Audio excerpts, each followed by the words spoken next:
Hello everyone, welcome back to another video. তো কথা হলো কিছু লেটেস্ট আপডেটস নিয়ে। তো প্রথম যে আপডেটটা নিয়ে কথা বলবো সেটা হচ্ছে যে সিংঘাম 3 কে নিয়ে।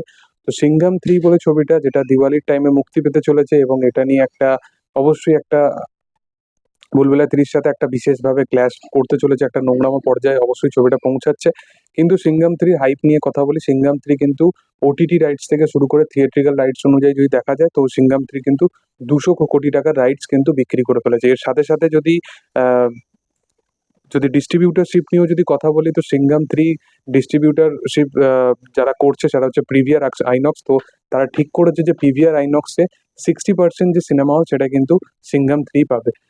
এর সাথে সাথে যদি কথা বলি, তো এ ফিল্মস যারা পুষ্পারও ডিস্ট্রিবিউটার, তারা কিন্তু ঠিক করেছে যে তারা এই ছবিটা মানে ভুলভুলাইয়া 3 ডিস্ট্রিবিউটারশিপ করবে, এবং এ ফিল্মস যেহেতু করছে তো তারা একটা অবশ্যই শর্ত রাখতে পারে, আহ, যে পুষ্পা যারা মানে সিনেমা হলে চালাবে তাদেরকেই পুষ্পা দেওয়া হবে। তো এরকম একটা শর্ত সে অবশ্যই রাখতে পারে, এবং এর সাথে সাথে তারা এই সিদ্ধান্তও নিয়েছে যে সিঙ্গেল স্ক্রিন থেকে শুরু করে অন্য অন্য ধারার যে সিনেমা হলগুলো আছে সেখানে কিন্তু ভুলভুলাইয়া 3 সিনেমা হল পাওয়ার চান্সেস অনেকটা বেশি। তো দেখার যে কি হয়। এর পরবর্তী যদি আপডেট নিয়ে কথা বলি, তো সালমান খানের আপকামিং যে ছবিগুলো নিয়ে আপডেট উঠে আসছে সেটা হচ্ছে যে সালমান খানের সিকান্দার বলে ছবিটা, এই ছবিটার টিজার শোনা যাচ্ছে যে বেবি জন বলে যে ভারুন ধাওয়ানের কাজটা আসছে সেটার সাথে অ্যাটাচ থাকতে পারে। এবং শুধুমাত্র এটাই নয়, বেবি জনেতে যে ক্লাইম্যাক্সটা সেখানে কিন্তু আমরা সালমান খান এবং অ্যাটলি দুজনকে একসাথে দেখতে পেতে পারি। এবং এর সাথে সাথে এই দুটো ছবিরই যে মিউজিক যারা করবে, মানে ব্যাকগ্রাউন্ড স্কোর যারা করবে, সিকান্দারের ব্যাকগ্রাউন্ড স্কোর হিসাবে আমরা হর্ষবর্ধনকে দেখতে পাবো, হর্ষবর্ধন রামেশ্বরকে, যাকে আমরা অ্যানিম্যালের মতো ছবিতে ব্যাকগ্রাউন্ড স্কোর করতে দেখেছিলাম, এবং দারুণ সেখানে ব্যাকগ্রাউন্ড স্কোর বাজানো হয়েছিল। এবং এর সাথে সাথে সিকান্দারেতে এই অ্যাটলিস্ট ছবিটাতে, যেখানে কামাল হাসান এবং সালমান খান অভিনীত ছবি হবে, এই ছবিটাতে অনিরুদ্ধকে আমরা দেখতে পাবো। তো ফাইনালি অনিরুদ্ধের সাথে সালমান খানের এই যে কম্বোটা, এটা কিন্তু তার ফ্যানেদের কাছে বিশাল একটা বড় পাওনা।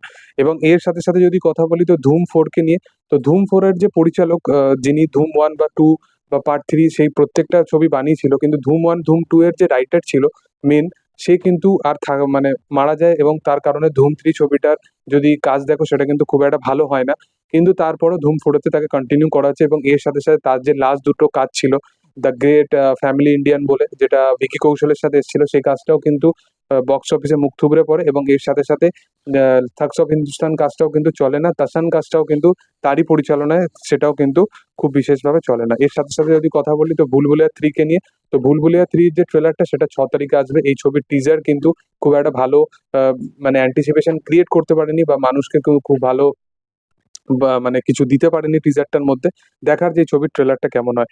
এর পরবর্তী যদি আপডেট নিয়ে কথা বলি, তো দেব গতকালকেই সে একটা আপডেট দেয় যে তার আপকামিং কোনো কাজের প্রজেক্ট সম্বন্ধিত ব্যাপারে, যেটা দেখলে মানুষ ছিটকে যাবে সেরকম একটা আপডেট নিয়ে সে আজকে সন্ধ্যাবেলায় আসছে। তো দেখার যে সে আপডেটটা কি হয়। যাই হোক, তোমাদের এই বিষয়বস্তুগুলো নিয়ে কি আপডেট, কি বক্তব্য, অবশ্যই কমেন্ট সেকশনে জানাতে পারো। আর ভিডিও যদি ভালো লেগে থাকে অবশ্যই লাইক শেয়ার সাবস্ক্রাইব করে দিও। Thank you all, by.